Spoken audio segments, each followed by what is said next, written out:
I'm going to show you how to do numerals. These are the numerals that you would use if you were going to pair them with majuscules and minuscules.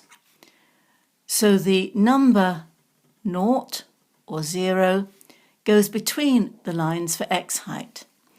If you're going to pair your numerals with majuscules only, capital letters only, then they'd be the same height as the majuscules and they will be a consistent height, whereas, as you'll see, these letters range above the lines for x height. So to start with, these first numbers, 0, 1 and 2, are all between the lines for x height. 3 and all odd numbers after go below the line for x height. So does the number 4, which is unusual because all even numbers after this extend above the lines for x height. 5, being an odd number, goes below. 6, an even number, extends above. I'm just going to thicken that stroke very slightly. 7, an odd, extends below. 8, an even. Try and keep these strokes nice and smooth, because then your counter, the space inside, will also be smooth. That extends above. And our last number 9 is an odd, and that goes below.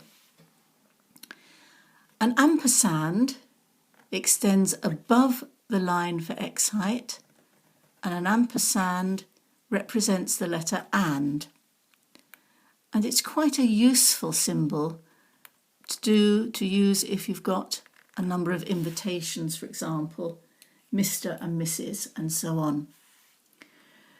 Now punctuation, as you would expect, a comma and a full stop sit on the lower line for x height. A colon and a semicolon. There's your semicolon, now a colon. Generally, the lower part is just slightly above the lower line for x height. An exclamation mark extends above that line, and so does a question mark.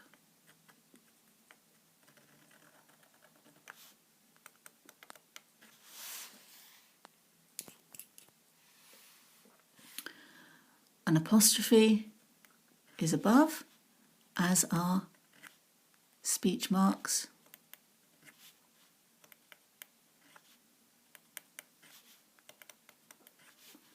And brackets too.